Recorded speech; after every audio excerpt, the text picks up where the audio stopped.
Sagantaa BBC Afaan Oromooti. Nu waliin tura.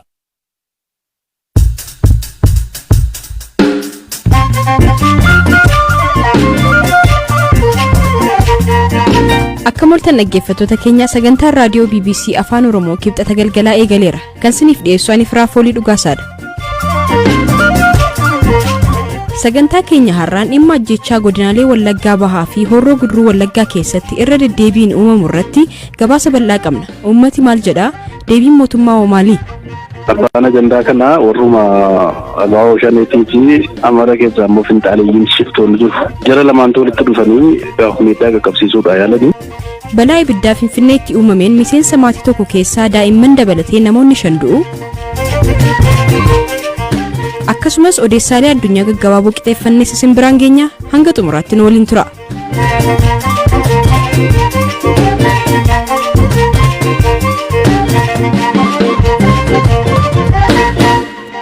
Jimaata darbee Finfinnee bakka Kolfee Qaraanioo jedhamuun beekamutti halkan naannoo sa'aatii 5tti balaa ibiddaa mana jireenyaa tokko keessatti uumameen abbaa fi daa'imman isaa 4 du'u maatiin BBC'tti himani. Haadhi isaanii Aadde Amsaal Yirgaa garuu daa'ima harma hoosistuu umurii 10 waliin balaa kanarraa ooluu dandeessetti. Obboleessi Amsaal obbo Abrahaam Yirgaa haala uumamee akkasiin BBC'tti himera. Ka'umsi isaa yeroo sanatti mana keessatti nyaata bilcheessaa turte. Dungoos ibsatanii turani. Sababiin isaa naannoo Kolfee Qaraanioo guutummaatti ibsaan hin jiru ture. Abbaan warraa ishee soofaarra mucaa ishee tokko waliin rafee ture. Isheen ammoo daa'ima ishee tokko mana ciisichaatti raffisuuf harma otuu hoosistuu achumaan akka hirribni ishee fudhate natti himte. Tasa yeroo dammaqxu abidda jiru agartee daa'ima hoosistuu sana qabattee baate. Achii booda yeroo manatti ol deebitee ijoollee ishee kan baasuuf yaaltu ollaan akka abiddatti hin seenneef ishee oolchani. Warra kaan garuu lubbuun oolchuun hin danda'amne. Ijoolleen ishee arfanii fi abbaan warraan aarri ukkaamsee lubbuun isaanii darbe. Ijoolleen Aadde Amsaal lubbuun isaanii darbe afran umurii ganna 15, 11, 8 fi 6 ta'uu isaanii kan himan obboleessi isaanii kun hundi isaanii gara hospitaalaa geeffamanis utuu hin ga'iin lubbuun isaanii akka darbe himuun tarii utuu gargaarsi dafee qaqqabeera ta'ee lubbuun nama tokkollee ooluu dandeessi jechuun BBC'tti himaniiru. Ambulaansiin qoyitoo kallaqa ba'ala saatu. Ambulaansiinis konkolaataan ittisa ibiddaas kan dhufanii erga ibiddi dhaabbateedha. Utuu dafanii dhufanii jiraate daa'ima tokko yookaan 2 lubbuun oolchuun tarii ni danda'ama ture kan jedhu dhaga'eera. Ambulaansichi balaa abiddaa ta'uu utuu beeku harka qullaa homaa utuu hin qabatiin oksijinii illee utuu hin qabatiin dhufe. Konkolaataan gara mana isaanii ga'uuf daandiin waan hin jirreef namootni bahatanii yeroo achitti isaan geessan mucaan isheen hangafaa harmee koo jettee bo'aa akka turte nutti himaniiru. Ta'us hundi isaanii lubbuun isaanii darbeetu hospitaala ga'an. Waan akkanaa maatii ofiirratti miti orma irratti iyyuu yeroo uumamu dhaga'uun ni cima. Reeffa 5 awwaaluun baay'ee cima. Obboleettiin koo sammuu isheetti deebi'uun baay'ee itti cimee ture.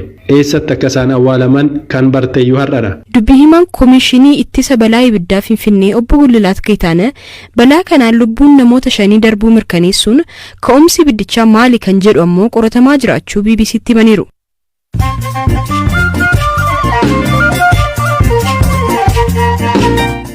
Dhaggeeffattoota keenya amma odeessaalee gaggabaaboon isin biraan ga'a. Namoota waraanaan miidhaman deebisanii dhaabuuf Itoophiyaan birrii biliyoona 5 ramaddeetti. Lammiilee kaaba biyyattiitti sababii waraanaatiin buqqaafaman deebisanii dhaabuudhaaf baajanni dabalataa birriin biliyoona 5 ramaduu ministeera maallaqaatu beeksise. Manni murtii sadarkaa jalqabaa poolisiin gaazexeessituu Ma'aazaa Mahammad dhaddachatti akka deebisuuf yeroo lammataaf ajaje. Gaazexeessituun kun hojjettoota miidiyaa tibba kana labsii komaandii poostii wal qabatee to'annoo jala oolan keessaa ishee tokkodha. Dubartoonni Afgaan eegdota malee Dubartoonni Afgaan eegdota dhiiraa malee daandii dheeraa akka hin imalleef Taalibaan qajeelfama dilbata baaseen ajaje. Kanaan dura Taalibaan ajaja baaseen manneen barnootaa sadarkaa lammaffaa hedduun barattoota shamarranii fudhachuu didanii dubartoonni hedduus hojiirraa ari'atamaniiru.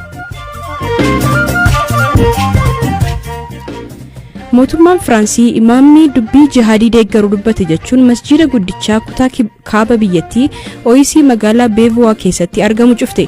Aangaa'onni akka jedhanitti masjiidi guddaan kun ji'oota 6 dhufaniif cufaa ta'ee tura. Odeessaaleen gaggabaaboo har'aaf qixxeeffanne kanuma.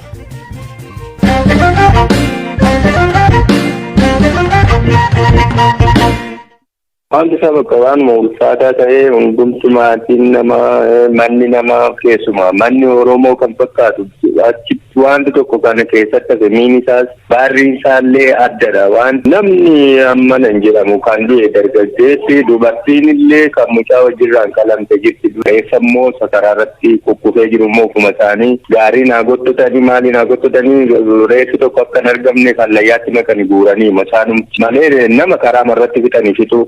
Isaan akkuma jirutti Amaaronni sun ijoollee waggaa 12 kan taate meeshaa gajaraanii eeboo nafee filaachi bakka hunduma isaanii dhaabbattee deemu. Kana kan dubbate nama godina Wallaggaa Bahaa aanaa Giddaa bakka Alii jedhamurraa maatii isaa waliin baqatee angar guutee jiru guyyoota dura dubbisnedha. Aanaalee Wallaggaa Bahaa keessaa Kiiramuu fi Giddaa bakka garaagaraa keessatti uummanni hidhattoota Amaaraatiin namoonni ajjeefamaa jiraachuu fi qabeenyi barbadaa'uu akkasumas saamamuu irra deddeebiin himachaa jiru. Guyyaa kaleessaallee yoo xiqqaate namoonni 12 humnoota Amaaraan ajjeefamuu isaanii maatii fi dhalattoonni aanaa Kiiramuu BBC'tti himaniiru. Jiraattota ganda angar guutee BBC'n kanaan dura dubbise keessaa tokko rakkoon kun babal'achaa fi hammaachaa dhufuu isaa himeera. Kiiramuraallee turameera gara haroo kanaa namni baay'een buqqa'eera inni kaanis du'eera nama baay'eedha kan rakkina keessa jiru gara Amurutti illee achi kaasee gara Booqaatti horiin namaas qabeenyi namaas manca'ee binis biyyarraa buqqa'ee dhumeera.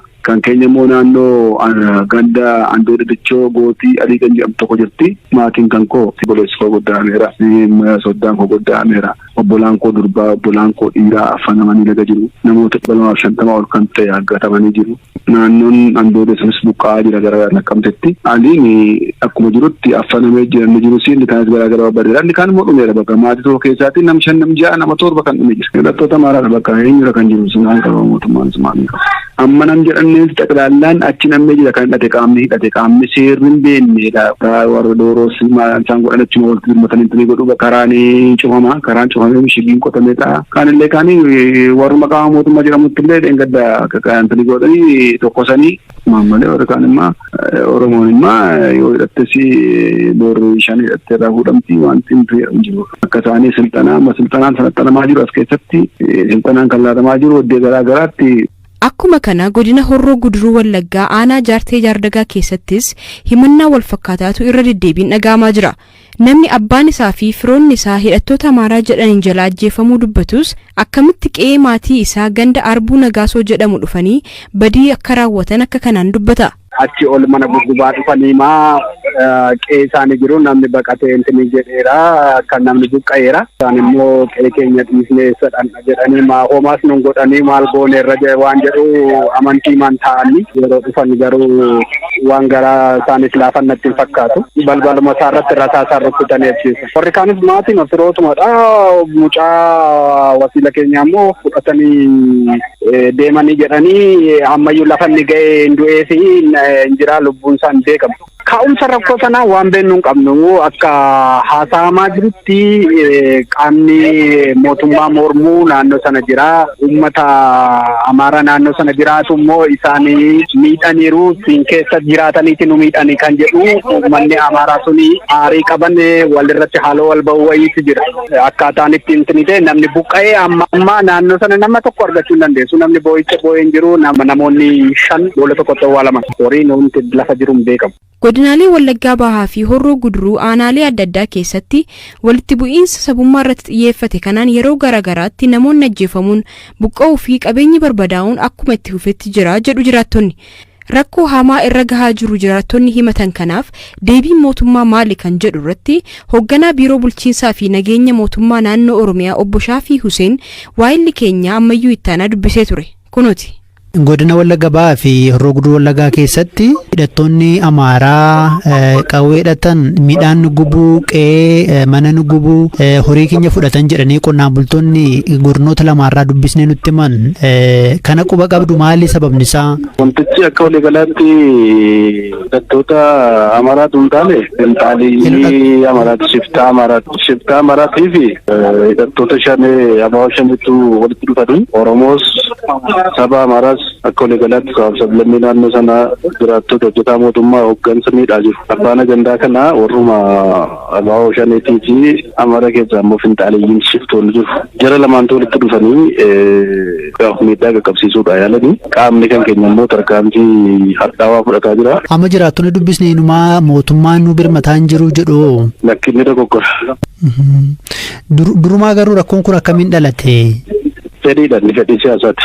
Kan waraana bilisummaa Oromoo fi kan hidhattoota Amaaraa ergami siyaasaa isaanii gargari garuu maaltu walitti isaan fidire?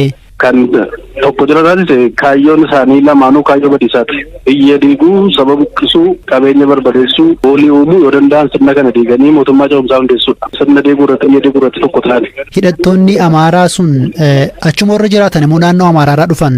Achi kan jiraatan jiru. Achuma jiraatu. Akka jiraattonni dubbisnee jedhanitti inumaa mootummaan isaan maayinoorittidha jedhee meeshaa fa'aa kennaafii jedhanii fa'aa himatu. Maali deebiin keessan?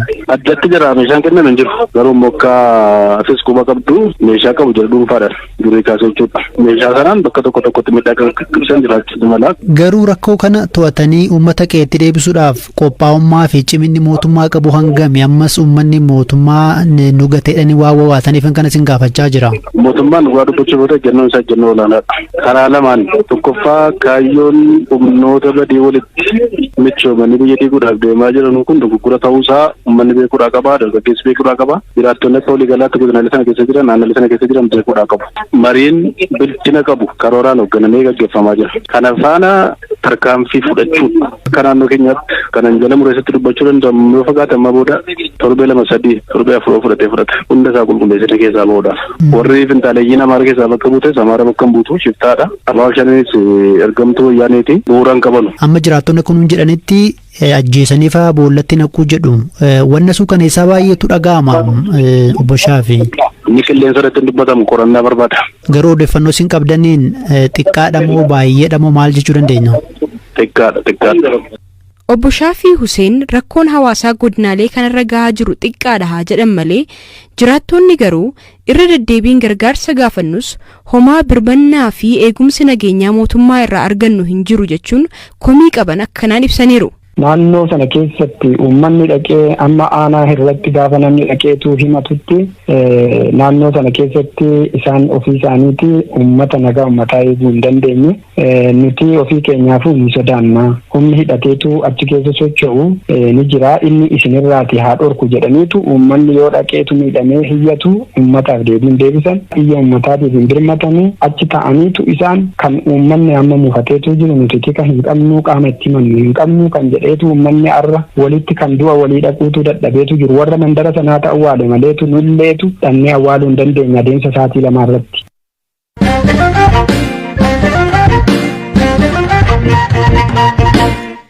Egaan dhaggeeffattoota keenya gabaasa keenya xumuraan Zalaalam Taaddasaan oduu ispoortii gabaabsee nutti hima.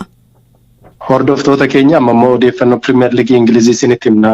Tibbana boksing deedha. Boksing deen waggaa muddee 26 eegalee dorgommiin gaggeeffama. Taphootni baay'een guyyoota muraasa keessatti taphatamuun boksing deen akka inni jaallatamuuf eegamu kan taasisan jechuudha. Guyyaa kana kan adda godhu maatiin firoonni wal arguutiin garee jaallatan waliin ta'uun deeggaru.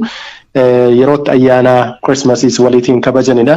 Kanarraa ka'uutiin har'a taphoonni gaggeeffaman jiru. Crystal Palace 3-0 Norwichin, Southampton fi Tottenham immoo haga daqiiqaa 90 amma dubbachaa jirutti 1-1 jiru. West Ham immoo Watfordin 3-1 injifatee jira. Taphni Liverpool fi Leicester City gidduutti har'a gaggeeffamu. Sa'aatii 5 irratti kan eegamu ta'a jechuudha.